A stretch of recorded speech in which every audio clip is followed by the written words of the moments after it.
Welcome to another episode of Burning Discussion. I am Extermicide, your host, the man with the plan, the man with the questions, and we have a special guest today too. We'll get to him in just a minute. We'll keep him a mystery for now. Ghandex, how are you? Doing good. How are you? I'm peachy, man. Any self-promotions from you today? Anything? Not really. Just starting to get everything online. You guys can look me up at Clan Mar Forge on YouTube, Twitter, and Twitch.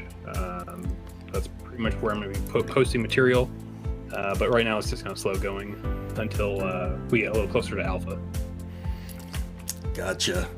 All right, guys. If you don't recognize this man, this is Roar. You've probably seen his YouTube videos or his freaking awesome streams. But for those of you who don't know him, I'm going to let him go ahead and introduce himself and let him go ahead and tell you guys why he got into Ashes of Creation. Just a little short intro, get to know the guy. Yeah, my name's Roar, or OMFG Roar. I've got my YouTube channel and stream on Twitch. I've been a longtime MMORPG fan for about 21 years now. That's my go-to genre. I've played them all. I've done them all. I usually go a little harder than most, and I try to learn everything I possibly can, and I try to do everything I possibly can. And, just like everybody else, I'm a little burnt out on the current iteration of the MMORPG genre, and I'm really just looking forward for Ashes. I like what they're bringing to the table. But, most of it remains to be seen, so I'm here to spread the word and try to get as many people into this as I can. Outstanding, and that's the reason we do this. If you've never catched our show before, we basically are around table discussion about Ashes of Creation.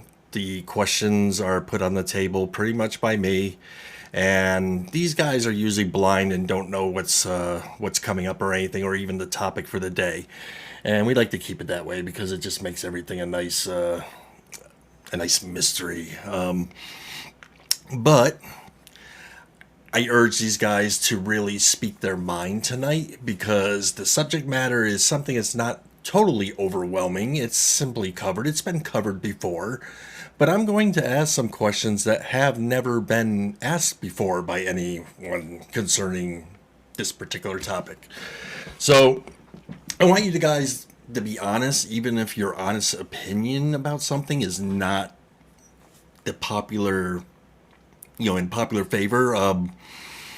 Good, bad, or indifferent, there's going to be people who relate with each of you, so I want you just to give an honest answer to anything that comes up. I also like to thank everybody who has been commenting me about the show and letting me know that what we're bringing to the table is different than some of the other talk shows. I appreciate hearing that. I'm sure Ghandex appreciates that too, since he's been here from since day one. So hearing comments like that, guys, tremendous. Thank you.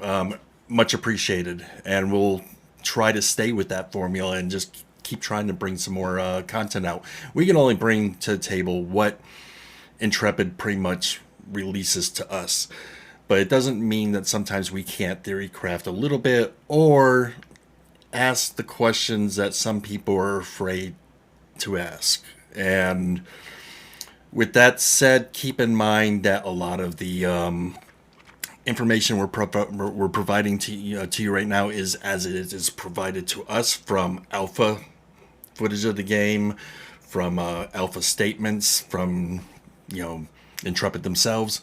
So take a lot of this with a grain of salt because things are subject to change, and sometimes some of these things that we that need to be changed, we kind of pray to God that they do get changed. So change is not always a bad thing. So to get started with all this, nobody has anything else they want to self-promote, right? We all good? Did you guys both freeze up?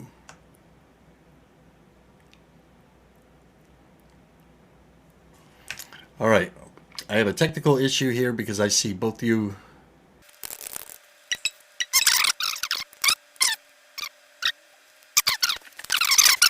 All right, guys. So I hope you guys caught that, but if not, you'll catch it in the recorded stream because it's all there and everything. So we are going to go ahead and start this. You guys did catch what I said though about just please be honest with your answers tonight and everything because I just really want to bring everything to the table. Okay, so today, when jumping into any new MMO, one of the very first important decisions you will make in choosing the race of your character. Some people know from day one what race they want to play, while others will choose a race that will complement the class they are going to play. Regardless of how you personally choose your race, today we are going to get down dirty and familiar with the current races in Ashes of Creation. But I do have a question here. And this, I'm going to actually start with Roar on this. Okay, so my very first question is, how do you personally go about choosing your race when you're starting a new MMO? Because you said that you played like tons of MMOs. Is race a first, thing or a second thought?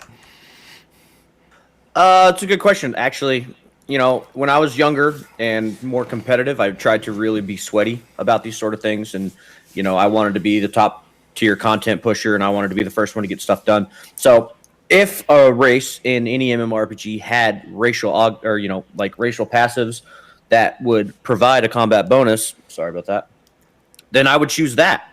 Now that I'm a bit older and I really don't care, I choose my races purely off of cosmetic value, like what I think looks the coolest for me, and like how armor's going to be portrayed on this character or how their animations look. Like it's all about cosmetics. It's all about the aesthetics and the looks for me anymore.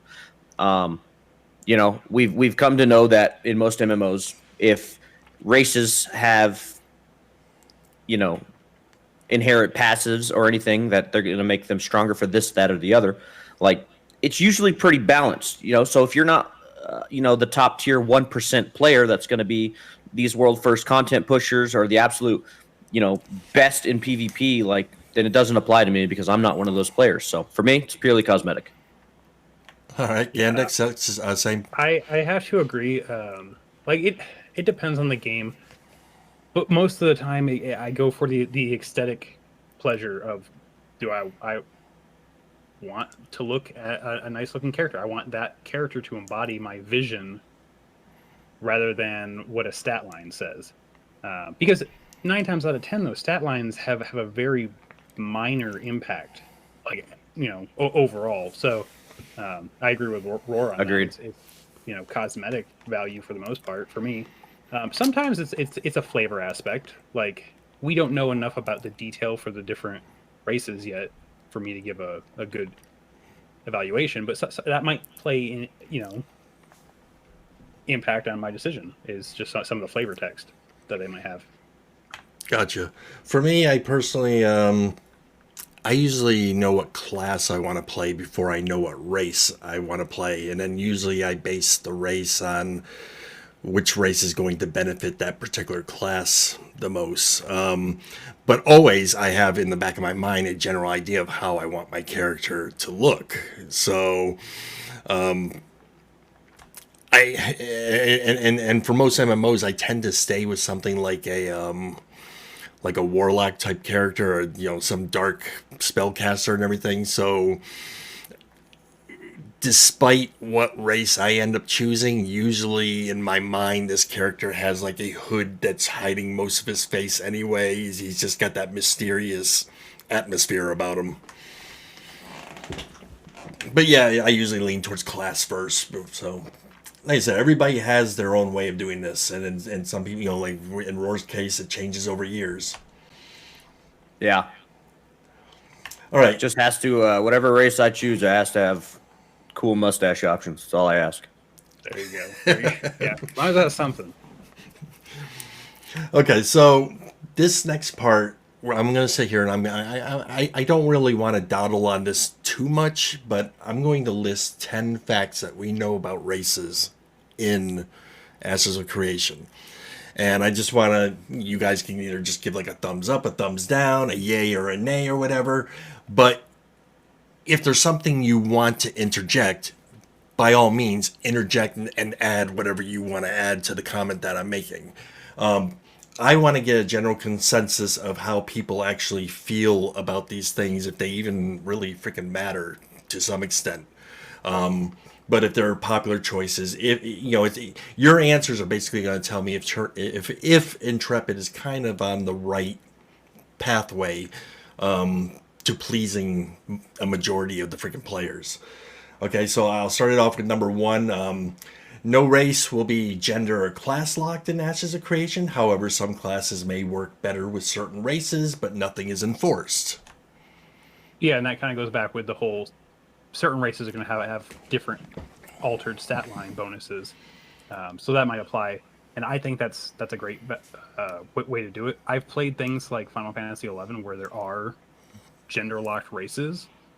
And at the time, I guess it was okay to a point, but it seems very outdated now. And I don't like the fact that you're only a female if you play this one race, or male if you play this race. So Gotcha. Roar, for this, against it. Yeah, I'm okay with it. Like, I always thought, it's more akin to Eastern MMORPGs where we get these gender locked things, and it always didn't make a lot of sense to me. But now, that we have freedom to do whatever we want, wherever we want, like I'd much rather have that. Very cool, and I'm in complete agreement with both of you on this. Okay, so number two, your choice of race will affect your character's base stats and your stats growth. Your primary class type will then grow those base stats as you level up. Your secondary archetype class does not contribute to your stat growth at all. Are we cool with this? Do we like this system? makes total logical sense to me. Yeah, I love it. Okay. Number three, your race will affect your armor appearance. Yeah, because every race is going to have their own racial influence on not only armor, but buildings and other things, even weapons. So I like that there's that uniqueness to each Just so I'm race. clear on this, that this means like an orc can pick up the same armor that a dwarf picks up, and they can both use that same armor, but it's going to take on a different form for each of those races? It'll take on a different form to fit the orc's body, but they'll have their own aesthetic, racial aesthetic thing. It's going to have Correct. a cosmetic. I'm wording this terribly. Each race has an influence on the way things will look, but obviously an orc's body type is going to be different than an elf's body type. So that they can still wear the same armor, but it will look a little different on the orc than it would on an elf. Yeah, Gotcha. that's actually one of my favorite features, and in a lot of games, I really enjoy dwarves, and knowing that my dwarf fighter or my dwarf mage is going to look different than an elven fighter or elven mage, even though we're wearing the same armor, really, really appeals to me. Gotcha. Okay. And I like that whole freaking option also. Number four, each race has different augments that you can apply to your primary archetype abilities to give them a different flavor or effect compared to that of another race who has the same skill. And an example would be a charge skill allows you to charge towards a target. A dwarf might have a racial augment that if he places on that particular skill, he not only charges towards the target, but he can knock them down. These augments will only apply to primary archetype abilities and not only affect how the ability will work, but are also able to add cosmetic effects. Feelings. This kind of plays back into the whole augments are a huge key. Aside from the node system, augments play a huge role in Ashes because it's not only going to be races and your secondary archetype that's going to have it. It's going to have other choices you choose throughout the game are going to augment your abilities as well. So I think that's a great way to do it, is just keep that going, make it more impactful that way, make everyone a little bit more unique that way. Okay. Yeah, I agree. They took the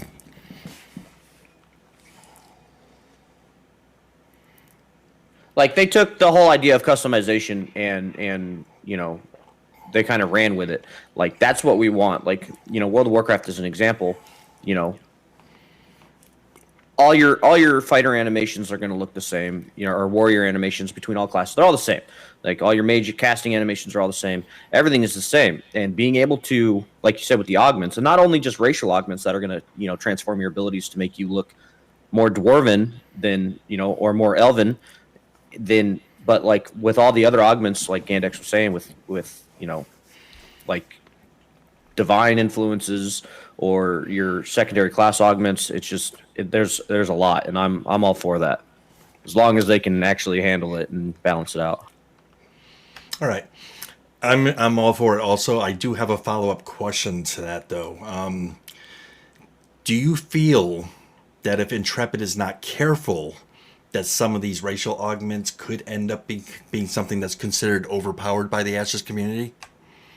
I don't, because right, like if I'm a level 10, if I'm a level 10 fighter and I'm a dwarf and I augment my charge ability to look more dwarven in appearance, or I'm a level 10 elf fighter and I augment my ability the same way, both abilities at both levels should function and deal the exact same amount of DPS. They should be exactly the same, except for a minor appearance change to make one look different than the other. And as long as as long as they can, like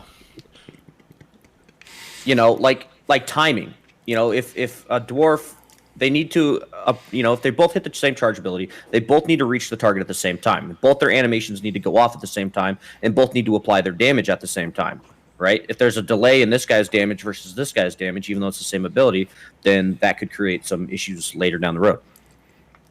I think your cat is trying to steal the show. Yes. A little bit. So I sort of agree with that, and I sort of disagree with that. So it's not only meant to be a cosmetic augment. There's actually meant to be, like X was saying, if you're a dwarf, there's a possibility that when you charge somebody, you also have a knockdown attached to that. So there's going to be actual, not necessarily even just combat, but there's going to be actual modifiers to those abilities that will have an impact. Whether or not those would be considered broken is going to be hard, because Ashes has said numerous times that balance is very tricky. They're not balancing each class with each other class. They're balancing it with, as a whole, like party balance is their goal. So will there possibly be some jankiness at the beginning? Yeah, that's a risk we have to take when you don't balance things. I was actually having an argument with another guy yesterday, and this is WoW with balance, but WoW is never meant to be balanced, and Ashes isn't meant to be balanced either. It's meant for uniqueness, impactfulness. Your choices need to have an impactful result upon your decisions. So I think it's great that they're gonna risk that. I think that's, I don't know if I agree with that. Like I think that's the secondary augments that you're talking about that would apply a knockdown or a bleed or whatever to a charge attack. That's not going to be, first archetype only inherit abilities. Like actually, a dwarf's not going to. These augments, yes, these augments only apply to primary archetype abilities and not only affect how the ability will work, but are also able to add a cosmetic effect. They don't do anything to the secondary abilities. Well, secondary. Secondary archetype is what I mean. Yeah. Your secondary archetype doesn't give you abilities. It augments your previous abilities from your first archetype. And a lot of people are confused by that. They think that I'm going to be fighter rogue. I will then be able to get sneak. No, you'll be able to augment another ability with something that might give you sneak or something along those lines. It'll add that second class's flavor to the first class that you chose. Yes. And it's pretty much the same thing with this racial augment is going to do exactly the same thing. The artisan system is also going to do the same thing. Depending on what you specialize in the artisan system, they will also augment your primary abilities. But that's a whole different topic. We can get into that on a different day. Gotcha. So, going back to the original question, like I said, do you think you're saying that Ashes is not meant to be a game that's meant to be balanced? So you have no Not in the concerns way about any kind of thing being overpowered at any point? not in the way people think of balance normally. Ashes has said time and time again that balance will be based on party balance. There, it's inevitable that this one class might out DPS this class. So in a one-on-one scenario, that class will always come out on top unless they're a terrible player playing that class. And they've said that flat out. But as a party balance, it will be reasonably balanced. And a lot of people have a hard time grasping that concept. I think a lot of what's in this game is going to make us look at MMOs a little bit differently. It's not going to be It's gonna push exactly, boundaries, yeah. yeah, it's not going to be exactly what we've seen before, over and over again. So I think even if you are a lifetime MMO or coming into this game, there might actually be a little bit of a freaking learning curve. That the same thing as a new guy coming in for the very first time. All right, next, moving on, number 5. Each race has a starting area, but you are not forced to actually start in that area for your race. This is so that everyone can choose where to start so that they can play with their friends. We're all for this? Yeah.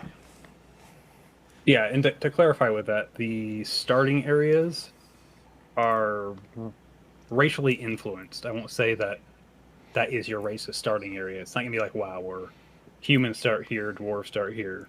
You have a racially influenced starting area, but you are not. I don't even think it's going to be suggested that you go there. I think it's just going to be a thing. You get to choose where you want to go. No ifs, ands, or buts involved. So I believe they are going to suggest where you start because they want you to do your race's storyline. They said you don't have to, but it's a big part of unlocking the lore of the game and learning how your particular race was affected by everything that happened in this world. but that doesn't prevent you from going back at a later date and doing it. No, Right. this No. is true. So though. nothing in Ashes is enforced. It's all just suggestion. That's it. And yeah, you guys might be right. It might be suggested when you at character creation. And We'll see how if you're strong giving that us is. and you're giving us the freedom to sit there and make the choice, I'm all for that. That the last thing you want is to be starting on the other continent while all your buddies are over here. Yeah, then it Right. takes you 3 days to get to them. When you really wanted to play an orc and they all had to be elves. So, nodes that evolve through the stages take on the appearance of the race in that area that has contributed the most. Do you guys have any feelings about this? You like this system? No, I think this is totally fine. Yeah, I agree. I think, if you have there's always those guilds out there that are I only want to be in, like World of Warcraft is another example. Like there's a couple guilds that only invite, dwarves and gnomes. They're the miniature guilds. And I think it's if these guys put in the most work, then they should get the most benefit, as even cosmetically. I think that's really cool. Yeah, because the only other way to really do it would be to randomize it, and then it wouldn't be fair to the people that are putting in a lot of work toward it. Even if it's not a Right. big node, even if it's a small node that only one guild is participating in, it should still at least reflect, the majority of the players that are that race. So I like the idea. So I actually have 2 follow-up questions on this then. Question number 1. Do you think it might be very possible to never see a city build up using a certain race's appearance on a server because there never is quite enough people in that particular area, contributing? There's Possible, always yeah. there's always a least populated race. That's just there's always somebody out there that just isn't going to like it and isn't going to play it, and so yeah, So- that's very possible. It also goes back into what node stage are we looking at now? Metropolis, there's only ever going to be 5 metropolises at a time, so it's very possible because there's going to be 9 races / sub races that we won't be able to see what their influences are. as far as Metropolis goes. But anything lower than that, I would find it very hard to believe that we wouldn't see at least one. You know, Gotcha. Yeah, I don't think it's possible that we'll never see one, but it could be extremely rare in certain circumstances, depending on the server and depending on which playable races these guys chose. mm-hmm. Gotcha. Okay. So, staying on that subject, personally, I think that where a node is located and what racial starting location is actually near that node is oftentimes going to be the determining factor as to what racial appearance the node is going to take, just because of the population of people zoning into that particular area. You guys got any thoughts on that? You disagree? I can see that being the case for the immediate nodes around the starting area, but a lot of guilds, once they get into those alphas and betas and they figure out where they want to build a node, they're gonna beeline it for that area and then quest there. So I can't think that the starting areas is going to be outside the the immediate vicinity of the starting area. Is it going to be influenced by that particular race? And even then, it might not even be. Yeah, I don't really think so at all. Like you said, people are going to know where they're going to want to build, and some people they play for the numbers game, so they're going to choose the race that is going to make the most sense, for this or that or the other, versus just not being like us. We're more more worried about the cosmetic and aesthetics because we're more laid back casual gamers versus these hardcore guys. They're going to choose what's the best, and like you said, they're going to beeline it, and whichever race gets there first, the majority, that's what they're going to get. Gotcha. Okay. So moving on to number 7, NPCs will act differently towards you depending on what race you are. Feelings about this? Love it. I love the idea of, I don't want to call it racism, but that's kind of what it is. You know what? I had 2 questions lined up for this. One being, can you guys actually think of examples of this actually happening? The other being, does this make the NPCs in the game actually racist? So I cannot think of an MMO where this has taken place, but I can think of plenty of RPGs, both pen and paper and video games, where this does take place. So I like the idea. I like the idea that there's going to be racial bias for certain things. So could this be something that maybe carries on over to? Do we have NPC vendors in the game? People who actually sell you anything in the game that's an NPC character. I don't have hard evidence on that. I do know that we can sell the little token things you can get off creatures and whatnot to vendors to get gold.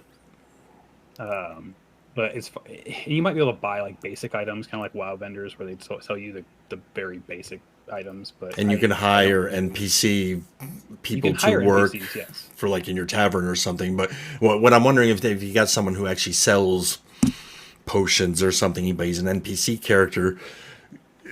Because of this statement, could we see something where, he doesn't like orcs, he sells at a higher rate to them? So let's say you're a tavern. I think I get where you're going with this question. You're a tavern owner and you have an orc as, a hired hand as your barkeeper. And there's elf players there and he doesn't like the elf players, so he's going to charge them more. I could see that being a thing. I don't know if it would be a thing. I don't know if players get to set their own prices. I assume players get to set their own prices, but I think so, because everything you sell is stuff you have to craft, right? All the food, all the drink is everything that you've harvested from the world. Well, you don't. Yes and no. You don't have to craft it yourself. You could be a reseller. So, like, if you're a tavern owner, a dude who makes potions and food and blah blah blah. Food and beverage at least, and then he sells it to you, and then you sell it to the public because it's easier for you since you're the tavern owner versus someone who's a cook. Hey, Roar, you want to get together and form an Amazon in the game? Yeah, dude. we'll handle distribution and delivery.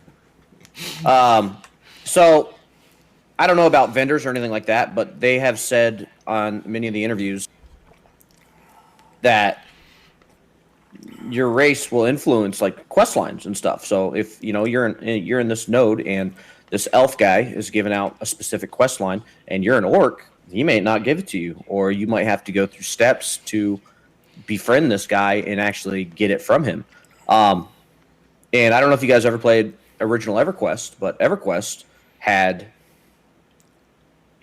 those racial indifferences and racism. Like if an orc or like a necromancer is another one. If you guys even came close to like the Wood Elf city, guards would attack you on sight, and everybody spoke their own languages. There was Elvish and Orcish and Dwarvish and all these different languages. And like if you were, elves were perfectly fine and allowed to go into like the dwarf underground city, but you couldn't interact with any of the vendors because you didn't know what they were saying.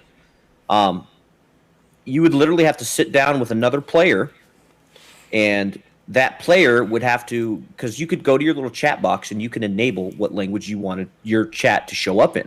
And you could join a party with another player, and he would sit you down and he would turn on his Elvish or Dwarvish, let's say. And you're the elf guy. You don't speak it. You don't understand it. And he would literally have to just type out all day long in Dwarvish, and the elf would slowly begin to acquire that skill. And then he could take that skill. Now the elf knows Dwarvish after a long, tedious grind. And now the elf could go into the dwarf city and talk to the dwarves. And he can now understand and accept quest lines and all this other stuff. But like if an undead character or like a necromancer or a shadow knight or an orc or a troll, those are all playable races and classes. If they even went close to like, the high elf city or the wood elf city, like it was a shit show. And it was really cool. But at the same time, it kind of closed off those sections of the game for you. What was the general consensus or opinion about having a system like that with the different languages? Well, I mean, EverQuest kind of revolutionized MMORPGs, and it's still alive and making content today. I don't know if they're still doing that. I mean, some of the more hardcore features of MMORPGs, as we know, they've kind of drifted into the past. So at the time, it was just all we knew. So it was fine. Everyone, was fine with it. It just seems tedious. I personally didn't care. I thought it was really, really cool. But as same difference. As a wood elf, I played a wood elf bard. I couldn't go near the troll city.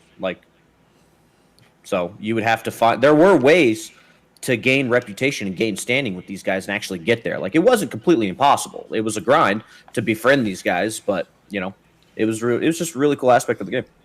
So I do like that EverQuest did that. I didn't play the first one, but I did play the second one. It wasn't to that extreme. I don't believe that was years ago, but I do kind of wish Ashes would have had racial languages in the game, and they've already stated that they're not going to, for simplicity's sake.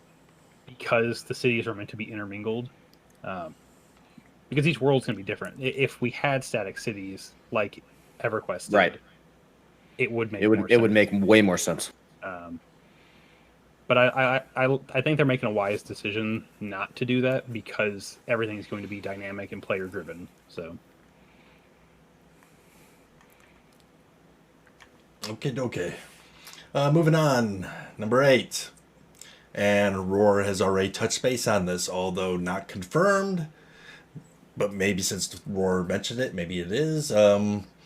There has been a discussion about some quests revolving around your race, aka racial quests. So that is definitely a confirmed thing. Yes, that is a confirmed thing. And it's not just race. There's going to be other things.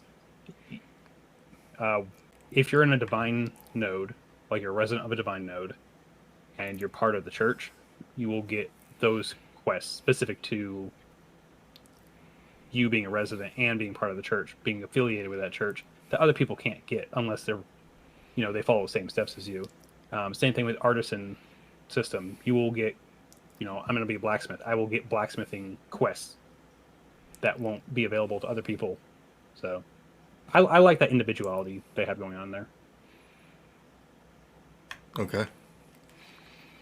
I agree. I think that creates the RPG side of the thing. Like, it's just known that some people just aren't going to like some people, or if you do some things differently, like you said, like the divine system or the artisan system. Like if you're putting in the time and the effort, some people are going to start to lean like I don't like that he's doing this. Now we're not going to hang out with him, very like NPCs, or like you grind out your rep and you put in the work and now you've gained favor with this group of individuals, or you lost it with these guys. And that's going to influence how you play the game. That's an RPG. Okay, we can't even call it an RPG without those aspects, I think. It also helps with the immersion aspect of it, I think. Without those things, it would feel bland to me that everyone gets to do everything everyone else can do without having to work for it, Correct. Very cool. Okay. Number 9. Each race will have a unique starter mount that you receive after doing a quest in your starter area. I'm actually really happy that I don't have to work my way to level 20 or level 40 to get my first mount. So yeah, I'm all thumbs up for this one. I like working for it, so I don't think you should have to grind. Like other games, they make you get to level 30, level 40, and then you just go buy it. That's boring. But I don't want it handed to me. But I would definitely want like some kind of interesting racial related quest line that makes you feel like you have accomplished something, and then they're like, here you go, here's your mount, that's what you get for it, or maybe you had to go save it or whatever. But I agree, I think it's good to get one at a lower level, but I don't want to just walk up to a vendor and buy it and move on with my life. I agree with Roar wholeheartedly about the whole don't hand it to me thing. I actually like the idea of that you do a quest and then that's how you get the mount. You don't buy it, you don't have to do something where it doesn't feel impactful. But with that being said, your first mount is most likely, I don't have confirmation on this, but it's most likely the mule. So it's gonna be slow, but it's also gonna be literally a pack mule, so you can practical and useful. Yes, it will be very useful. Won't be super fast, but it'll be faster than walking. Oh, because in your very first, some of the first things you're going to do in the game is start mining your ore or picking your plants, and you're going to fill up your inventory pretty quick. Yeah. Okay, and lastly, number 10. There will be no lolly race in Ashes of Creation. or furries. Don't forget no furries. Your guys' feeling on that? I don't honestly care. It doesn't bother me. Like, having a lolly race or furry race would be kind of cool. I like the anthro cat type races, or fox. I like the aesthetic value of those, but it doesn't. I probably wouldn't have played one as my main character anyway, just for my concept that I have in my head. So it doesn't bother me really. I agree. I don't. I guess I'm kind of biased on this because I am an anime fan, and I'm fine with those things. Like, you guys all played Terra Online, I'm assuming, and when the Reaper class came out and they could only be those little Ollie girls, I actually really enjoyed that. I thought that was pretty cool that these little girly characters were swinging around these massive chains and blades, and I liked it. But but that fits in that game. I don't feel like you could take that in Ashes of Creation with the aesthetic that they're going for and the influences that they're going for, and it would visually make sense. Yeah, and I wholeheartedly agree. I like the idea of lollies. Gnomes were hilarious. Like a gnome tank in WoW was hilarious, I thought. But it's a different art style. It's a different feel for the environment. Ashes is different than that, so I think it makes sense. All right, and that brings us to our next part where we talk about the parent races. In Ashes of Creation, there are 4 parent races, each of which used to rule over their own great nation. Each parent race gives birth, for lack of a better phrase, to 2 playable races. The 4 races are the following: Ayla humans, who ruled over the Aylan Empire and grew to be the largest nation in Vera. The Dunzenkeel dwarves, who ruled the nation of Dunzenkeel. This is the oldest nation in all Vera. The Parian elves, who ruled the Parian kingdom, and the Kavak orcs, who ruled the Kavak protectorate. There was not always only four great nations. Long ago, the races were more divided into many nations and city-states, and we will most likely, see some of these other races when we start playing the game. And maybe some of these races will rise back to power someday in future expansions and become new playable factions. Some of these races might be giants, gnomes, and halflings, as we do know that they have been confirmed to be in the game. And just so it's clear, Stephen Sharif has stated that the halflings are not halflings in the traditional sense, but are actually half-bloods of different races. I don't know how I feel about the whole half-blood thing, because that's kind of what the Tolnar are. Yes, I made that connection also. Don't get me wrong, I like the idea of half-elves, half-orcs, etc. But I like the fact that they're taking each race, each parent race has two sub-races, and possibly more farther down the line. I like that idea, because it gives you a little diversity, I think. Because instead of all humans looking the same, they'll have, not only will they physically look different, but their building styles will look different. And their crafting styles will look a little different as well. So I like that. I'm kind of in the same boat.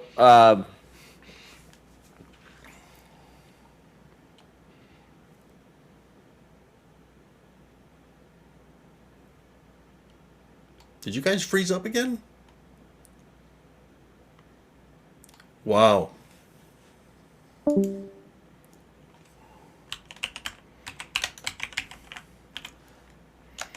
What happened?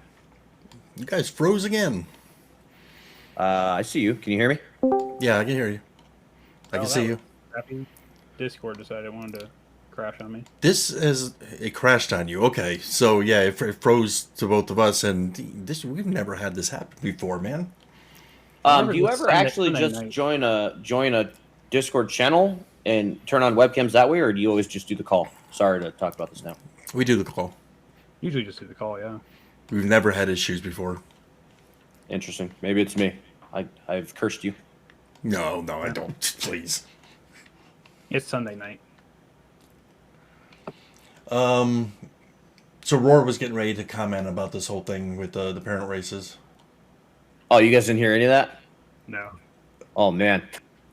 I just said, like, I agree. I think that the Tolnar should be like the mixed breeds. You know, that's what happened with the culmination of the guys that didn't make it out of the collapse, and you know, being D&D influenced like Ashes is, I can understand the need for creating all these different types of races. But like, I think like the purebreds, like saying like halflings are not going to be halflings, or you know, in the traditional sense and stuff like that. I think, I mean, it is what it is, but I would rather have, you know, full pure breeds, and then the Tolnar can be different, you know. Gotcha. I want to touch base. Go ahead. You brought up D&D influence.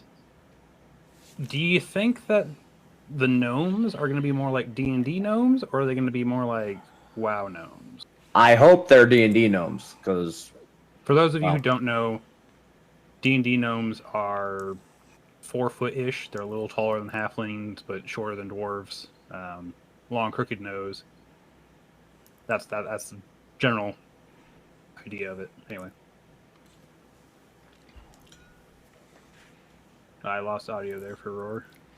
I'm sorry. I have push to talk. I'm talking to chat too. I've got people asking me questions in chat, so I'm trying to. I figured that's what it was. I'm like, I don't hear anything. No, I'm sorry, guys. I should have said that first. No, actually, just watch for the green bar around his window. If he's talking, but that green bar isn't there, he's talking to his chat. Yeah. Okay. But I do hope they're more D&D based. You know, in my D&D knowledge is not very extensive. I've played Pathfinder, and I've read through the Pathfinder guidebook, you know, with a couple of buddies. So, but the gnomes in that universe are just sound way cooler than anything I've seen in any MMO. Yeah, and that they follow 3.5-ish D&D lore pretty closely. Okay. Your thoughts on the before mentioned giants, gnomes, and halflings as possibly becoming future playable races down the road? I In guess it future depends on what they expansions? mean by giants. Just like what's a was Andre the Giant really a giant, or is he just a big dude? Like, Well, I guess that's where it comes down to what do they mean by giants? Because I don't want to You play. never seen him face to face, have you? No, but I've I met had that big privilege, people, man, but and I'm just let me tell you, man, when you're standing there and you're doing this, yeah, he's a giant. I mean, I'm sure that he's called a giant for a reason, but he wasn't an actual giant. He was just a large human. Like the orcs are going to be larger, I think, anyway, than humans, but that doesn't make them giants. How big is the giant going to be compared to the other races? That's my concern. Not really concern. That's my question. So Gotcha. I also think if they're going to introduce giants as a race anyway, it's going to introduce a whole skew of other problems. Armor, armor I don't clipping, normally do that much possibly about mounts. maybe bigger Would be an mounts. issue.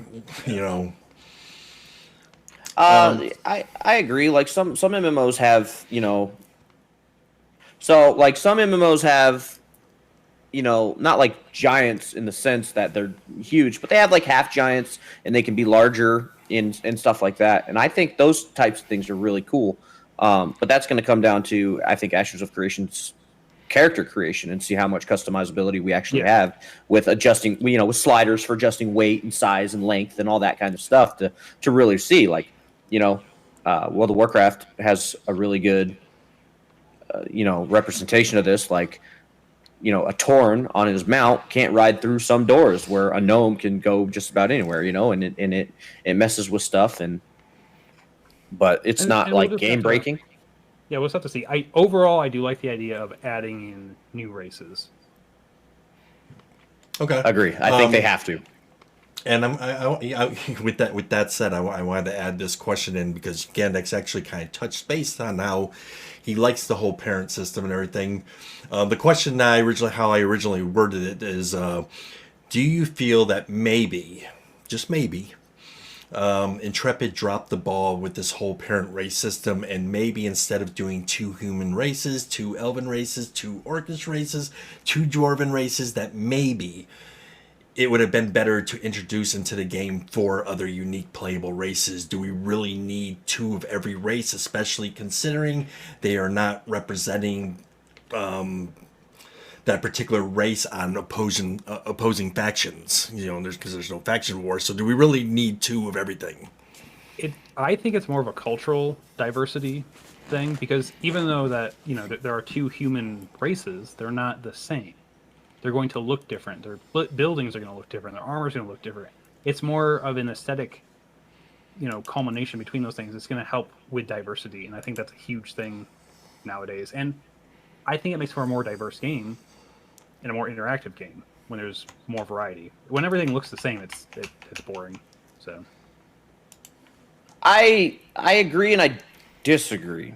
Do I think that we need island dwarves and mountain dwarves? I don't really. I think if we wanted these types, for the aesthetics of the game and having these augments look different from this guy's augments and this guy's buildings look different from this guy's buildings, I can agree. Like having the Middle Eastern human style architecture and having like the European style architecture, I think that's a neat touch. I do, but at the same time, I feel like Ghandex said, they're going to look different, right? But I think they could have, if you wanted to, in cultural diversity being what it is in 2020, I understand like there's going to be a whole shitstorm of media that's going to come down if they don't appeal to everybody. But and that's a whole different topic altogether. But like I feel like if the Ayla humans are going to look different from the Valoon humans, then then you can probably fit all that into customer character customization, right? Like I can make him dark skinned or different hair than this guy, and that's fine. Would I have liked to see more races out the gate? Like, yes, but my need for seeing different races might come in the form of the Tolnar. We don't know. We've seen like little gray pictures of silhouettes. We don't actually know what these guys are going to look like. So that might fill my need, because like sometimes I want to be a big nasty lizard creature, sometimes I want to be a tiny little gnome. But you have to wait and see till what they bring us. Maybe it will be good enough for me. But right now, I was a little unhappy with our limited races. I have to wholeheartedly agree with that too. I was hoping for more. I didn't like the whole 2 of everything personally. So you guys are looking at it from a racial standpoint, and while that's going to be a factor, it's more of a. I think it's going to be more of a cultural thing. Like you're going to experience those different cultures, what they look like, the armor types that they are wearing, weapons that they're using. But they could have easily done a troll race who has the cultural influence from, because every single race in here has a cultural influence. Sure, but what if? Okay, so you pick human, right? And then during character creation, are you suggesting that you then get to choose which type of buildings are going to be influenced by what human you are? Not at all. I mean, basically, whenever in every MMO we ever play, your humans are set to whatever the way it is in the game, and yes, but as we have currently, there are 2 different human cosmetics for the nodes and the node types. So if you did that at the beginning, like if you had to choose, like between 2 different cosmetic styles that buildings would take during character creation.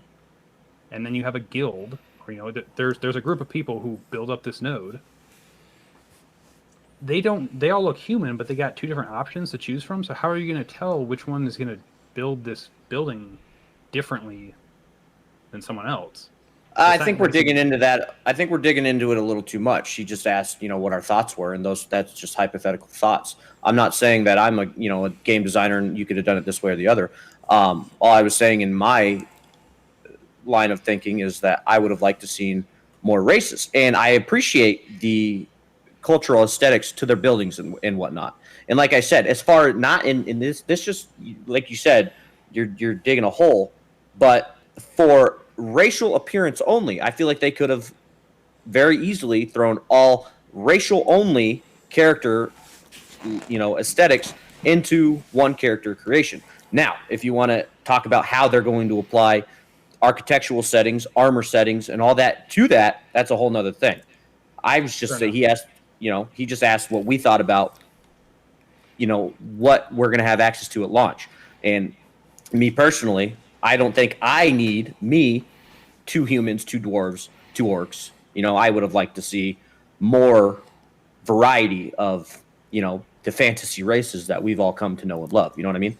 I agree with that. I appreciate the racial aesthetics. I really do. I think that's one of the best things that they're doing to make everything seem fresh. Like, okay, this node, it's a metropolis, it's a dwarven setting. Boom, it gets burned down, and then next month somebody builds it up again, and now it's an orcish setting. So it's the same city, but it's not the same city, and that is going to become refreshing. And by the same token, I also like the cultural influences that they are putting on these races, but you don't need to have 2 of everything to do the culturals. It could have been another race with the cultural. You get what I'm saying? And and it goes kind of both ways too. Like it is a really cool idea, but when it comes down, like look at our current style of gamers. Like aesthetics rule, right? I mean, Ghandex, I think you still play World of Warcraft. I haven't, or familiar with it. Like I'm familiar with it. Yes. I mean, the transmog game, right? Everyone's just trying to look the coolest that they can look. And at the end of the day, if you're going to throw this choice in front of players, do you want your buildings to look like this, or do you want your character to look like this? They're going to go with their character every single time. And I think at the launch, the idea of having all these racial cosmetics that are going to influence, your furniture, your buildings, your armor, your weapons, all that stuff is really cool. But eventually people are going to get used to it and stop worrying about that. In my eyes, I think. I could be completely wrong, but... So, I agree and I disagree with you. As far as the transmog thing in WoW, I played a Blood Elf Paladin. You know what I transmog all my stuff to? Even in Legion, Burning Crusade gear. I'm with you. Like, they just had the best looking stuff. Anyway. Tier 4 Paladin, baby. Yeah, so it's hard for me to see that people wouldn't want a city that looks different than other cities. And obviously, to a certain standpoint, they're going to look the same as this other faction, this other city that's over here that's, dominated by the same race. But it's going to look different than, this other human city. Right. People spend so much time on in-player housing.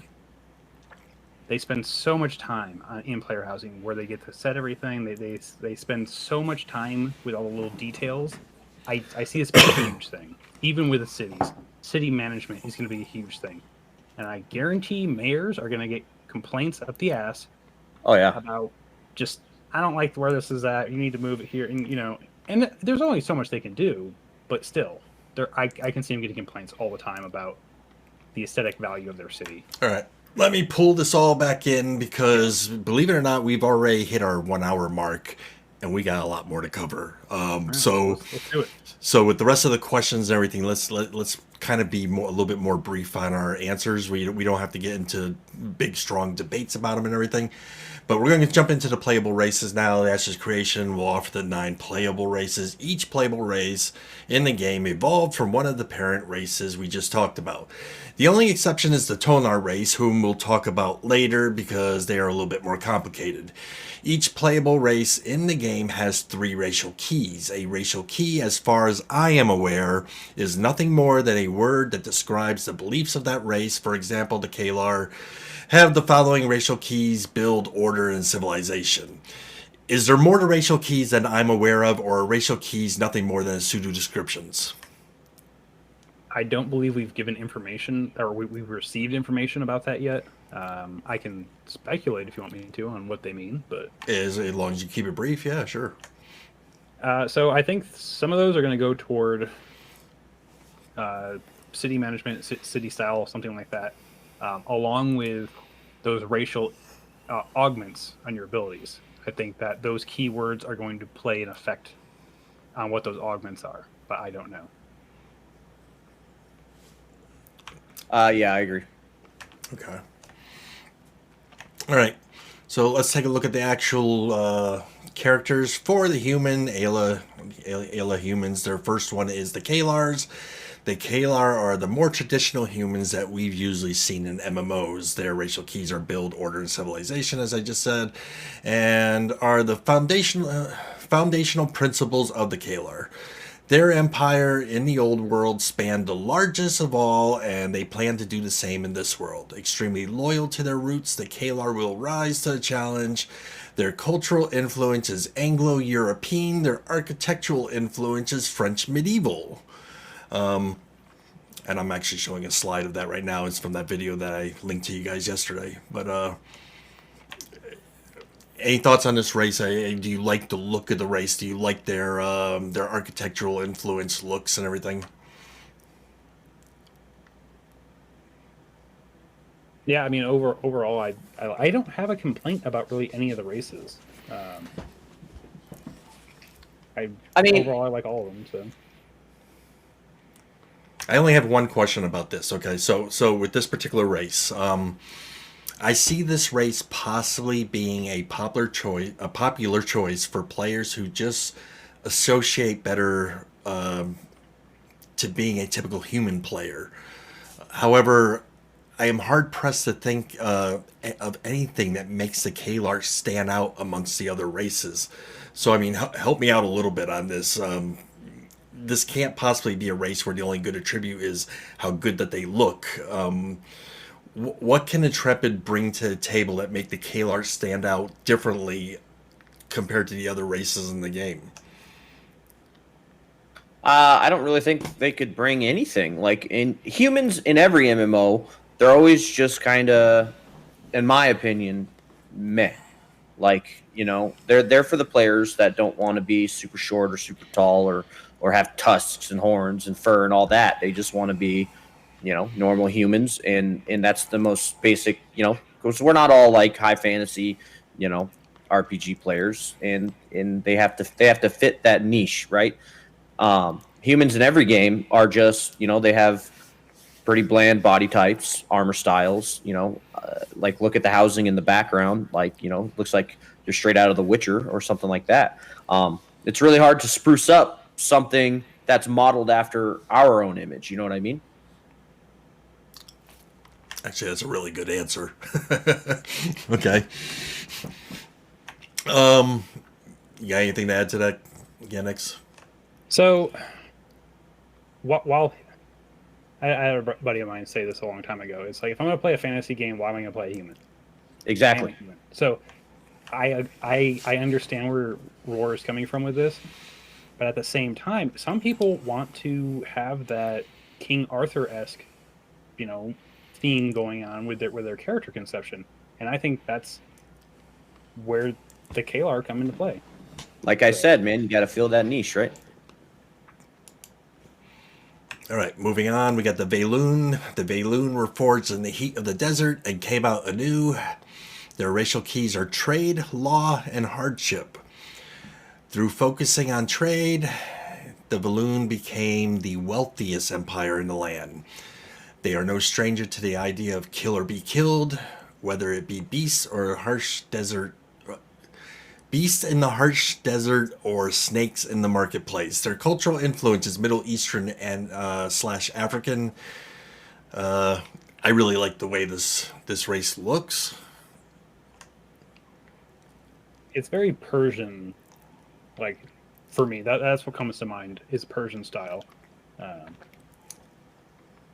which I also like. I like that. I love Prince of Persia games. I thought they were great. So to me, I might be leaning toward Valoon, but I don't know. It's going to be interesting to see, if there's these like passive perks that are going to make, and from what I'm understanding from the talk in the forums and everything, there supposedly is, but these passive perks are going to, for these guys, if they're saying in their description that they were the wealthiest in the nation and everything, it's gonna, their passive will probably be something that's very economic. It's possible that the trading guild might only be based in a Valoon city. That's possible. We don't know yet. It'd be very interesting if they actually take racial passives and stuff that far. I'd be really interested to see that. So would I. So yeah, I got two questions regarding this race. First one, being that the Valoon will be a desert nomad type of race, how do you see freeholds developing in this kind of environment? I'm guessing we won't see your typical array of lush farms being grown. So I just want to get your guys' kind of vision of what a desert Valoon freehold would probably entail. Well, a common misconception is that their entire land is just complete desert. They have to sustain themselves somehow, so I would actually have actual farmland. Like, one of the richest places on Earth for farmland is the Nile in Egypt, which a lot of people think Egypt is just a vast desert, which it's not. So, I mean, I don't think it's going to be vastly... It's going to be different, but I don't think it's going to be vastly different than any other race's farm. I mean, we already know that different biomes are going to offer different style of, collectibles and resources. And I don't know. I would imagine if you chose to build your freehold in a desert setting, that you would probably be able to farm, grow and farm the same type of resources that you're going to find in the wild of that biome, versus, like a more tropical area or like, more forested area. But I honestly don't know. Okay. And follow-up question to that is, and we kind of touched base on this already, with just about every MMORPG, humans are statistically chosen more often than any other race, believe it or not. Mm-hmm. Do you think that statistic will remain true with the Ashes of Creation? Yeah. Probably. I mean, statistics don't lie, so... I'm actually thinking no. I mean, and I'm on the no train with this particular game because I think, well, for one, we haven't got a whole lot of information about the Tolnar yet. And it go ahead, Roar. for me, it comes down to how different we can actually create them. Take a game like Elder Scrolls Online. Okay, you've got orcs and elves and humans and all this different stuff. They're all, even with their sliders, they all kind of come out exactly the same with a little bit different facial features. That's it. The orcs have little tiny tusks and pointy ears. Elves have pointy ears. They're, once you put a helmet on, they look no different when they're standing next to the human. So if Ashes goes that route, because they already said that there will be sliders, but scales won't be ridiculous and such and such. And it's like, how different can you make your character? If everybody is going to come out the same shape as a human, I mean, I don't think, and that's where you might be right, where everybody can just be everything depending on racial passives and bonuses and stuff like that. So we'll have to see. Which as far as the Tolnar go, we really don't know anything about their passives or their augments, even, their racial augments. All we know is that the Tolnar are going to can be radically different. Okay, moving on. We're approaching the Dungeon Kill Dwarves, and first we're going to talk about the. I hope I'm not butchering this. Dunner. Denier. Yeah. Okay. So the Denier are the closest in similarity to the classic dwarves that we know of from other games. Their racials are Stoic, Tradition, and Forge. Most of the people from the old world would see a mountain and think nothing of it, but the Denier saw a defensible home where riches abound. The Denier take immense pride in what they craft and what they build, fortifications that seem impregnable, war hammers that never break, or beautiful gems for their royalty are all in their repertoire. Don't be deceived by their stout stature, for they are pound for pound the strongest warriors the world has ever known. Cultural influence is Nordic. I mean, these are dwarves straight out of Tolkien. Like that's what they are. Yes, I agree. I love it. I'm sold on these guys 100%. Like, that has always been my fantasy, right? Short, stout, crafters, live in mountains, super strong, brawler styles. I'm all for these guys. Like, they're probably one of my go-tos. So I actually got two questions for these guys. First being, of the two races of dwarves, the Denier is the only one in which the female dwarves will be allowed to have beards. And I know that Roar has done his own video on races already, so I'm going to leave this for you to answer. Tell me about how the female beards in this game. Well, we know they're going to have, like you said, facial hair. We know that their beards are not going to be as huge and dramatic as the males. They're going to be more feminine, braided style beards. And I think it's great. We've heard of, for years and years and years, we've always heard that female dwarves don't look very different from the male dwarves, the Dunir style dwarves. And I'm glad that there's a game that's finally doing that right. I was going to ask, is there any other MMO that actually ever put beards on a female dwarf in their game? EverQuested. EverQuested it? EverQuested? Okay. Yeah, I was going to say, I know Tolkien, at least, Tolkien lore. A lot of other races didn't know that there were female dwarves because they look almost identical to male dwarves. But see, I played Lord of the Rings online. I don't remember ever seeing beards on any of the female dwarves in that game. I'm basing it on actual Tolkien books. Okay, gotcha. Silmarillion, etc. Not. Yeah, a lot of the older RPGs, 15, 20 years ago, they did that kind of stuff, and then a lot of the newer ones they really don't. I don't know why. But there's a couple of games. I think the Dark Age of Camelot might have. I can't remember. That's so old. Oh, I don't know. Oh yeah, you're going way back with that game. Yeah, dude, I'm telling you, man. I've in my teens, like I was all about it. The other question I have is we know that the game will have weapons and armor that take wear and tear from use and eventually break if not repaired. In the description for the Denier race, we read Warhammers that never break. Could we possibly be looking at a hidden passive ability in that description? Oh, we can only hope, man. That would be so cool. That would be a huge influence on anyone who wants to be.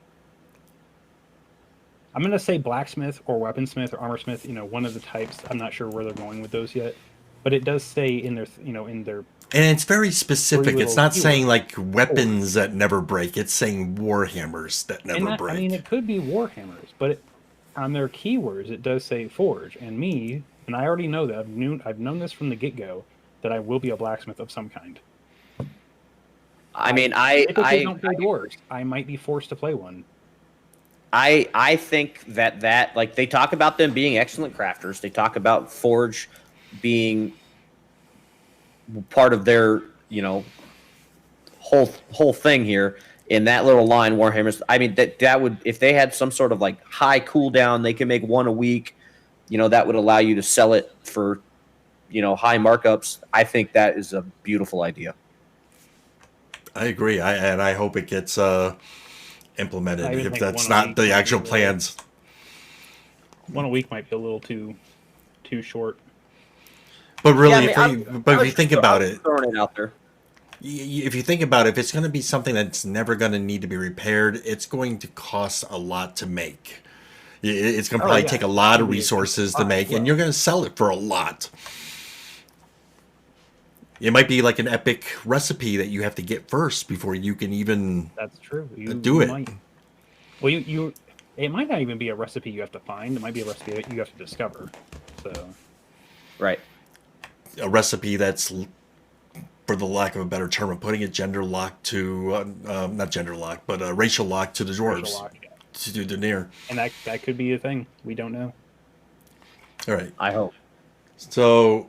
Moving on to the next set of drawers, we have the Niku. Is that Niku or Nikua? Nikua. All right. The Nikua are unlike any dwarven race we have ever seen in any MMO. Their racial keys are family, freedom, and courage. Where the Denier saw mountains as home, the Nikua. Did I get that right, or did I say it wrong again? It's close. The Nikua saw them as a prison. How can they complete the great hunt inside a cave? The craft of their brothers doesn't elude them, though. They, too, are highly skilled artisans. Instead of jewelry for nobles, the Nikuas see crafting as a rite of passage and the advancement of family. Their cultural influence is Polynesian. This race definitely screams Moana at me. I was going to say the same thing. I expect the rock to jump out, you're welcome. I don't think they've said this yet, but I'm wondering if tattoos and character creation will be a thing, because I could see this race being very heavily influenced by tattoos. Yeah, there's going to be tattoos and scars and all that sort of thing. But yeah, you're right. Just Moana, that island life, and I think it's cool, but not for me. Yeah, and same thing. It's like it seems interesting, but it doesn't. I've never been a dwarven style player. They've never attracted me, so I'm probably not going to play one. Seeing that the Nikua are a coastal race who live a Polynesian island style of life, do you think we could possibly see passive perks that lean towards shipbuilding and fishing? Oh, most definitely. I'm gonna say it leans more toward agility craft, like smaller, faster watercraft, versus like heavy armored ships. But I agree. We'll have to see. Yeah, now I think we can fully expect those types of bonuses, but like you said, I don't think it'll be, super heavy militaristic style like naval battle ships. Yeah, I think it's going to be more of a creation type perk that they have. You know, the Well, I mean, it could even revolve more around naval battles too, but I don't see that perk being for a larger ship. I see it being for more of a skirmish style ship. You know, if you're going to play a pirate race, I can definitely see this race being, or not pirate race, but if you want to play a pirate, you're going to be doing a pirate guild, this might be the race for you. interesting. Since we are talking about dwarves, and before we leave dwarves, I feel almost obligated to ask this question, even if it's a little bit off topic. So, I'm thinking we probably already have an answer to this, considering. Did both of you play Apocalypse? Yeah. I played at the very beginning of it, but I didn't get a whole lot of chance to play. Were there dwarves in Apocalypse? All humans. All Yeah, humans. I was going to say, I don't Okay. remember there being a race option. Yeah. No, there wasn't. It was just a straight up give you a male or female character of the exact same size and stature and go kill each other. And like I said, this is a little off topic and everything, but I'm asking because the dwarves are so much freaking shorter than the other races. Have we heard anything at all about the possibility of there being any kind of hitbox advantage during combat regarding smaller made characters? Are we going to see everybody trying to make the smallest character, There has been no mention of hitboxes. So, and this question gets asked a lot. It's on the Reddit a lot. They posted on my videos a lot asking about hitboxes. And to my knowledge, and I scoured as far as I could go, I have found nothing on hitboxes. So with this game being built in Unreal, hitboxes aren't going to be like we traditionally think of them. It's actually going to be based off the character model itself, as far as I know. That's how normal Unreal games are made, is that the hitbox is the actual character itself. While that might change... Yeah, because you're saying a bigger character is going to have a bigger hitbox. They'll have a bigger hitbox, but they also have a longer reach because they're bigger. Well, and that's where it comes down to the question. That's the answer a lot of. And yeah, right. We are being built in the Unreal 4 engine, but they can adjust pretty much anything they want. And the question that this arises from is being an action combat or tab target combat model. How do hitboxes and the sizes of characters and the reach of characters and the reach of weapons, like a polearm versus a dagger, how are those going to come into play?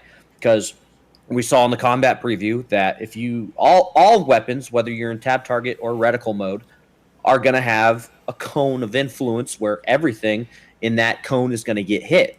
And if I'm a Nakuan dwarf with a dagger, how close am I going to have to be to my target versus a giant orc with a polearm? And that's what everybody wants to know. So we have no answers.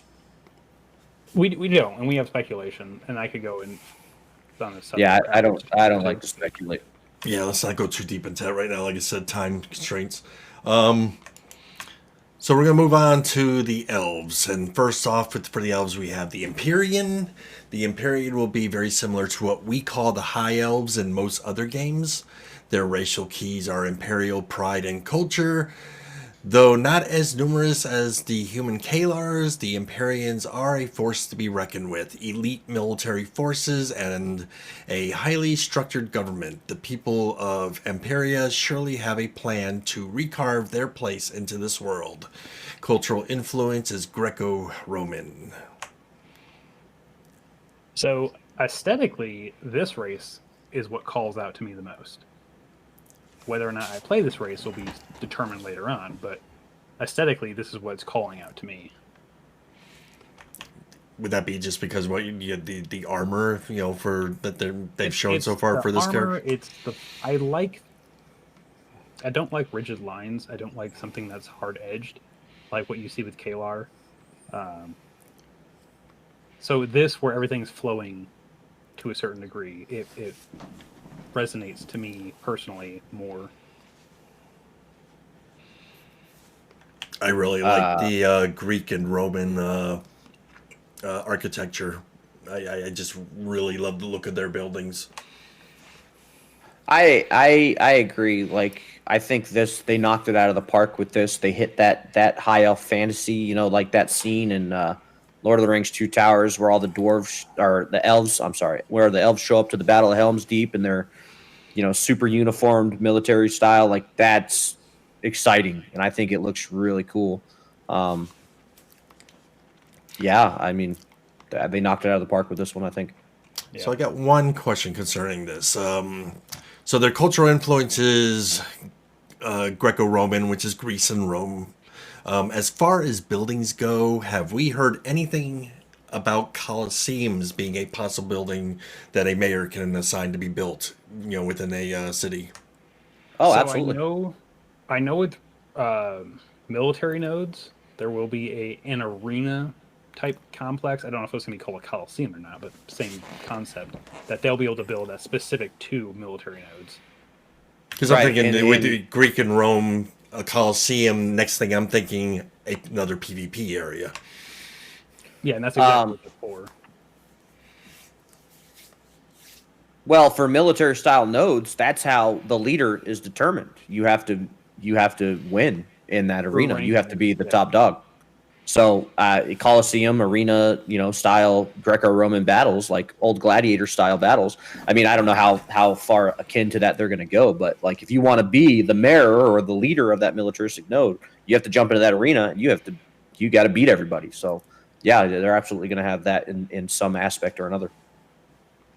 Very cool. Very cool. And if you can't tell, guys, I'm so pro PvP in all games, especially MMOs. So next for elves, we have the Pyrean elves. Under the Pyrean elves, we have the Pyre. The Pyre are similar to what we know as woodland elves in most other games. Their racial keys are nature, balance, and fury. They believe that all things come to balance in time and nature always has her way. Don't let their love for nature fool you, though. The Pyre rarely take prisoners. Whether it be by bow or spear, the Pyre's legacy will take root. Take note that the Pyre will be capable of having darker skin tones. Their cultural influence is Navajo Native American influence, and their architectural influence is woodland inspiration. So I mean, this is traditional wood elf right here, as far as what we're seeing anyway. Token almost, yeah. Yes. Okay. And I do have one question concerning this, unless Roar has a comment at all. Can't hear you. So, Okay. yeah, like Ghandex said, man, traditional wood elf style, like nature loving. All yeah, I mean that's all I got. I'm more of a high elf guy myself. All right, so here's my question. Let's imagine someone wanting to be a pyre healer of sorts. Let's say a cleric. With with their whole Navajo Native American cultural influence, do you think we could possibly see the character take on a Native American medicine man type appearance? I Would would this make almost sense? I would almost say it would lean more druidic in nature. Is how I'm viewing it, but it could be very medicine man-ish if that's the way people want to interpret it, or that's the way Ashes interprets it. So that's kind of what I'm hoping. Again, this goes into some speculation and theory crafting, but it's like if I'm a high elf cleric versus a Pei cleric, I would hope that the racial augments that allow you to transform yourself to look more like your race, I would hope that the high elves would be more, a holy cleric, flashy, blinding light style versus these guys, like Gandex said, more druidic and green and earthy in their kind of spell casts. Again, all speculation, but that's my hope for racial augments. Same, yeah. Okay. Moving on to the orcs. and we have the Renkai. The Renkai are the closest in similarity to the classic orcs that we know of from other games. Their racial keys are honor, power, and tranquility.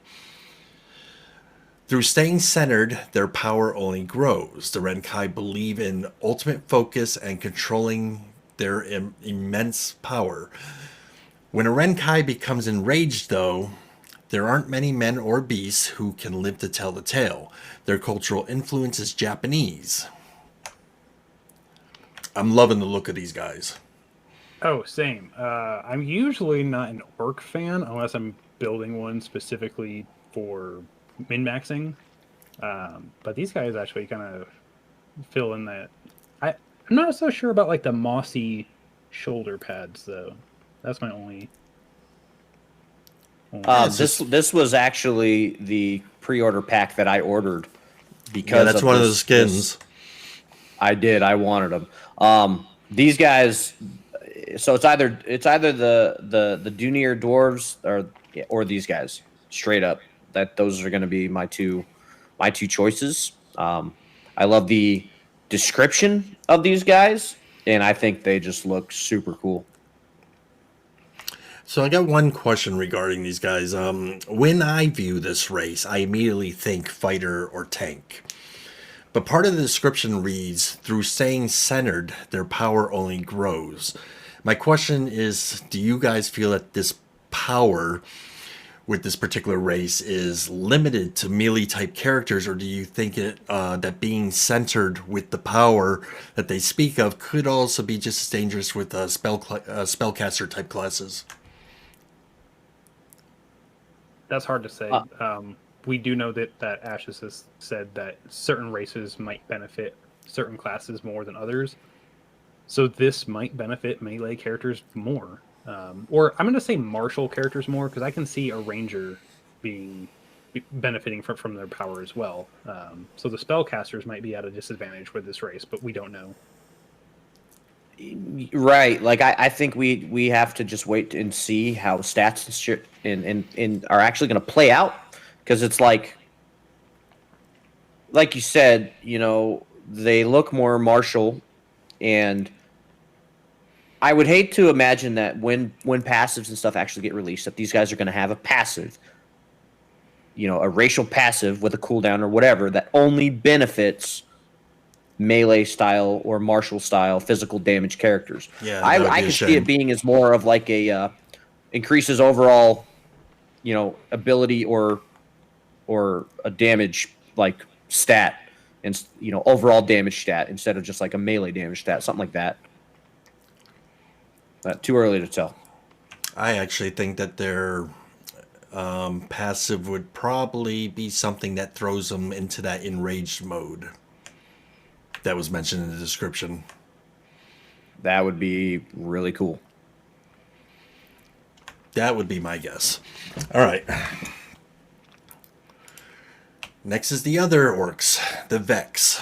The Vex are the more mystical type of orc, which is why I asked that last question. Although these are the more mystical guys, I was just kind of wondering if the Renkai could actually be, like a more powerful type spellcaster. The Vex, their racial keys are celestial, purpose, and fate. The Vex are astrologers. When one stargazes, they find what beauty lies beyond our world.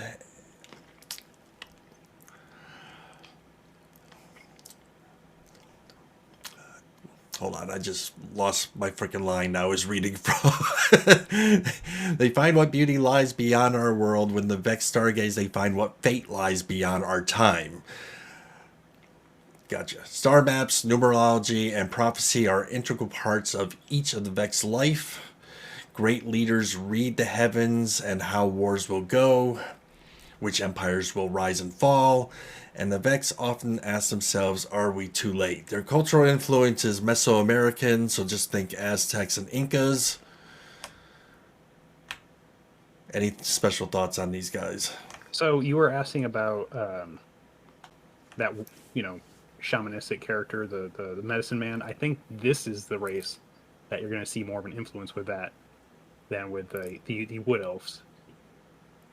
Gotcha. Yeah, it makes a lot more sense to me. Appearance-wise, anyway. Yeah, I agree. I think these guys are really cool, but I just don't think we have enough information to really go So one of very the deep into questions it, you I know? do have with this guy is, based on their description, many people, and I've read this several times in different forums, many people feel that the VEC will be receiving passive perks to map reading and ship navigation. Thoughts? Ship navigation, possibly, because they do specifically mention stargazing. I like cartography is completely different though. So maybe, but I don't know. I agree, and I would be very curious to know how those augments are going to affect the nautical side of Ashes of Creation. Like in most games, we could just hit M, see where we're going, and keep going. Like when they say nautical navigation, you know, I'm really interested to see what they mean by those bonuses. But I have read the same thing as well. So All right, and that brings us to the final race, who is called the Tonar, which means the Forgotten. Now, this is normally where I would wrap it up because our show has hit the 1 hour 30-minute mark. We're actually at 1 hour 33 minutes, but this last race, there's not much left, so we're going to crank this out just to get them included. The Tonar means the Forgotten. The Tonar is a very interesting and complicated race that we actually know very little about. However, to really discuss them involves diving deep into the lore of the game a bit.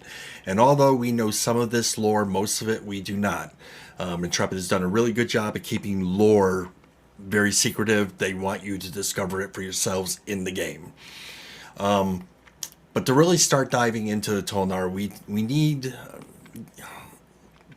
need to talk about it just for a little bit, just to get a basic understanding of them. To do this, I'm trying to skip over some stuff that I have written just to kind of speed this up a little bit. All right, so here's the basic description of the Tolnar. A long time ago, everybody lived in the world called Vera. Vera is a place of really high magic, and people relied on it very heavily. But at some point, a cataclysmic event happened that forced people from Vera to another world called Sanctus. Sanctus is a place that has no magic whatsoever. The beings of Vera escaped through magical portals into the world of Sanctus, and that is where they found their sanctuary, hence the name Sanctus. But not everyone made it to the portals in time, and these beings that didn't make it went underground to the underworld. This is where they found their safety. The game starts with the playable races returning to Vera after eons. However, the beings on Vera who went into hiding underground after eons of interbreeding became the Tonar, a race that is a mixture of the 4 parent races and many minor races. And that's all of the story that we're going to speak of. That's enough to get us through this. So the Tonar is a mixture of the 4 parent races and many minor races. They have many looks. And in fact, there we go. They have many looks, everything from skin to scales to fur. They are more beasts than people now. And this makes them one of the more anticipated and more interesting races in the game. It's important to keep in mind that the game will start with playable characters returning to Vera after eons of being on Sanctus, except for the Tonar. If you choose them as your playable character, they are the Forgottens, the ones that never left Vera. So they're just going to be returning to the surface. The Tonar will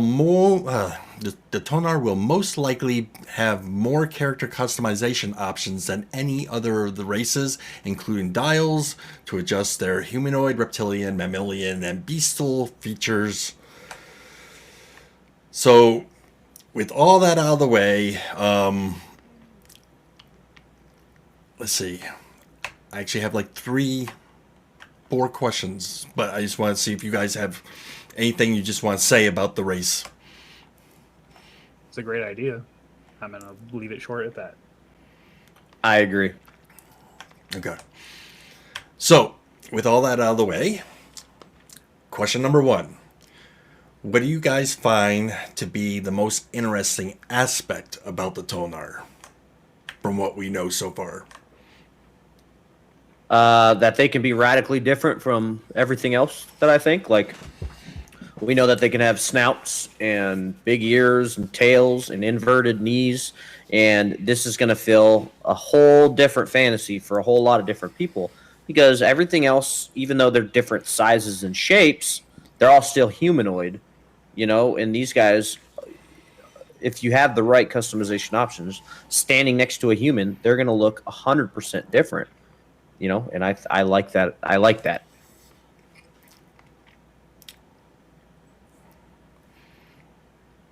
Ghandex, anything? I mean, I agree with that. I can go into a lot of this, but I'm gonna try to keep it short. So yeah. Okay. Well, I just wanted to know your what you found to be no, the most interesting thing. like, So if you're just agreeing with him, I agree with him. I like that there's all the customizational options, and we don't Okay. even know the extent of it. I imagine it's going to be very in depth. okay. And the only thing I'm wondering too is because, like I said, we didn't really we don't know if the Tonar are going to get one racial augment that's shared amongst them all.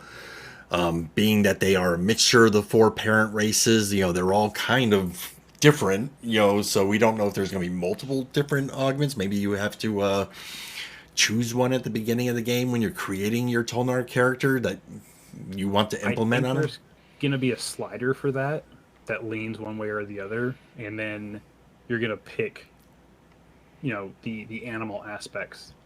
You're going to go down through and choose those as well. And we don't know. I how really have many no you get clue. to pick. You might get to pick only one. You might get to pick 3 to influence your character. We don't know. Yeah, if you're looking at the same picture from the slideshow that I gave you guys, that second one on the bottom really freaking looks interesting to me. that The guy all hunched over with his tail in the air. No, that round weapon on the chain. Oh yeah. Yeah, well, and that's like these little silhouettes can be very misleading, and at the same time they can be really intriguing because, like, I look at the guy on the top right, and I don't know if it's armor or not, but those almost look like some creepy little spider legs coming out of the back of him. I don't know, That's but what I was thinking too. Yeah. and it's like I said, it's really hard to not get excited because I don't want to be let down. But at the same time, if you could do any of these styles of things, like, and we know there's tons of different types of weapons, but I don't recall reading about like a shock rim on a chain style. Like, I don't know. Like, The most interesting very of these interesting. pictures to me, the most interesting one is the second one on the top. It looks nothing more like a giant orcish type character, but that sword that's on his back is huge. It's going all the Yeah, way it's to the massive. freaking ground. It's oversized weapon, and we've wondered already: is there going to be oversized weapons in this game? And Well, they stated that there's not going to be oversized massive weapons. So but this tells me differently. correct. So it's like it's very misleading, and at the same time, it's really But is it's it really intriguing. a sword? Like, look That's at what the it looks body, like to the me. tail end of it. Like, It looks like there's some kind of banner that's on the back of them too. it's just, again, these silhouettes can be very misleading. We don't Right. know that that's a sword. Yeah, That gotcha. could be something else. Okay, so next question I have for you guys is: do you think the Tonar is going to be looked at as a race of disformed monsters, or a race that everyone pities and feels sorry for them? Do you think they're going to kind of have because they were the forgotten, and because of how the lore is probably going to be fed to us? Are we going to look at them with a certain viewpoint compared to all the other characters Yeah. in the game? I absolutely do. I think that when we go back to our earlier discussion about how NPCs are going to interact differently with different races, I think these guys are going to get hit the hardest. I think that depends. Wow, yeah. I agree with that statement. I think it also depends on which race is interacting with the Tolnar, and vice versa. The Tolnar might act negatively toward the other races as well. And in a lot Agreed. of fantasy settings, humans tend to be the more tolerant race, So humans might react to them less disdainful. Did you just say humans are the most tolerant race in 2020? In fantasy settings, sir. In fantasy settings. Not in the real world. We're very intolerant of everything. Right. In a fantasy setting, humans are looked at as a lower species than most. Like hell, like outside of like Tolkien references, but elves usually look down on humans because elves feel they're superior. Even in Tolkien, elves look down on humans for a good long while. Yeah, very, very much so. So it's really interesting, like you said. Do we know if there's going to be like we know the underrealm exists? It's a whole nother part of the map that's massive. Are there going to be nodes in the underrealm? Have we heard that? I believe there are. I can't give absolute confirmation on that right now. Because that's also really interesting to see how an underrealm version of a metropolis would look with these guys as aesthetic, and having a high elf or even like a Kalar human going into this city where the NPCs would be mostly Tolnarian, or I guess that's how we would say it. I haven't heard anything about nodes being down there. The only thing I've heard though is they will have a starting location down there, but just like any other race, they also can choose to spawn at any of the other starting areas to be with their friends. So the reason I believe that there's going to be nodes down there is because the underground is supposed to be roughly 100 square kilometers. You have to have some kind of node system and some kind of settlement system, freeholds down there for people to go to. Otherwise, it's just be barren wasteland. Not barren wasteland, but no settlements, and it's going to be really hard to traverse that area. But I agree, and then at the same time, we've heard how many times now that nodes will influence the areas around them, and I'm wondering if the area directly under it, which would be the underrealm, would also be affected, because we know that content is going to be provided to us based off of the level of the node in the area. And if there aren't any nodes in the underrealm, or they are just directly affected by the influence of the nodes up above, like let's say there's a dungeon down there, if that dungeon can't be there 365 days a year, because that would go against the whole concept of their node system. Anyways, that's off topic, but moving on. No, but you actually make a really good point there. Yeah, so moving on. I am concerned about the Tonar, to be completely honest with you, though. In every MMO that I have ever seen that had characters with abnormal shapes and tails, there usually becomes an abundance of clipping issues, either with the character's armor or with their mounts. Anyone else a little concerned about this, especially after seeing some of the shapes in these photos? So, Roar, I want to hear why you're not concerned. I'm not concerned either. I already have my reasons. I've already expressed these to X. I just want to hear yours real quick first. Because I think that they're taking steps above and beyond what normal MMORPGs do, and we already know that armor types are going to take on the appearance of that race. And I would hate to think that a development team that's intricate as Intrepid is would not experiment with, okay, if they equip these shoulders, this is their racial augment, this is how their racial appearance for these shoulders are going to look on this character. If these horns are protruding out of this guy's head or whatever, like, there shouldn't be any clipping issues. Mounts is another story. I have no idea how they're going to handle that with like big tails and stuff. But I think because each race is going to have its own unique aesthetic for armors and weapons, I feel like that they would at least put a little time and effort into making it so, depending on how these characters' sliders are made during character creation, that they wouldn't botch up the armor too bad. So, with that being said, I wholeheartedly agree. Intrepid is a very good team. They're very detail-oriented. They're going to find a solution around this. Modern engines, which they're using a very powerful and a very modern engine, have pre-built-in abilities to adjust and compensate for possible clipping issues. So the armor on these characters and these in Tolnar, from these images that we're seeing, can vary vastly in size and shape. Armor will be able to adjust to fit those, regardless of how diverse you intend to make your character. I don't think there's going to be very many clipping issues. I don't either. And I also agree with the mounts. The mounts are going to be the same thing. The tails, I can see possibly being an issue, but I'm sure they're going to come up with a way around it. Whether it's a default, the tail's going to wrap around, the tail will be off to one side or whatnot. The engine is powerful enough, and they're capable enough, I believe, to pull it off. So I agree, and that's what I mean. Like, again, these are just silhouettes. You know, concept art usually really differs from what the final product's going to be, and it really all comes down to how well they're going to let us customize these things. Okay.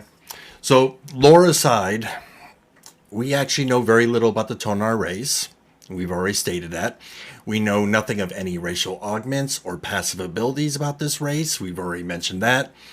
And being that they are a combination of the 4 parent races and many minor races, this pretty much leaves Intrepid Studios with an open door to do just about anything they want with this race. You guys have any final thoughts just based on what I just said right there? You're in full agreement with that then. You know, they pretty much have an open door to be able to do all sorts of wacky and wild shit. I mean, it's their game, it's their right. This was a Kickstarter stretch goal. So, I mean, I think they're going to deliver more than what a lot of people are expecting. The Tolnar was one of the unlocks you had to do? Yes. Oh, I did not know that. I believe it was anyway. I can double check, but I'm almost positive it was. Okay, so I have 4 last questions, and these have nothing to do with the Tolnar. Well, maybe they do, but these are just kind of more general that have to do with races, or maybe loosely on races, but these are very easy questions. Question number 1, a lot of people in the Ashes community have been vocal about feeling that the playable races in Ashes of Creation with... Yes? So, it is... It was a Kickstarter stretch goal, which was new Underrealm race, which would be the Tolnar. Yeah. Okay. I guess I did. I guess I was looking at chat when we talked about that. I could have answered that. Okay. So I'll back up. A lot of people in the Ashes community have been vocal about feeling that the playable races in Ashes of Creation, with the exception of the Tolnar, seem to be very plain without anything really being exciting about them. And this has been voiced over and over again. Your guys' thought on that? I think it's what you put into your character that makes it exciting. That this is first and foremost an RPG. I fully believe that it's an RPG with an MMO aspect to it. And with every RPG, I believe if you intend to actually roleplay your character, you're going to get so much more fulfillment out of it than if you just go in acting like you're playing Call of Duty. I'm just some dude. But again, you know, and let's be very clear on this. I'm not talking about your character. I'm talking about the race. You know, your selectable races in this game, people are just not excited about this race, these races that are being presented to us. Well, that's not. I think people need to simmer down and just wait for. We don't. I mean, how can you say this is plain when we've never seen anything? All we see is concept art and very few in-game images of hairstyles and beards, which are obviously always going to be put on the most generic character model there is, because they're just showing off this or that. They're not showing you the whole picture. So, and I think so. That's where I think people need to just let the game develop and let it come out, and it's going to be up to the alpha testers when character creation becomes a thing. We've seen almost nothing except concept art and very few art pictures of a few customization options.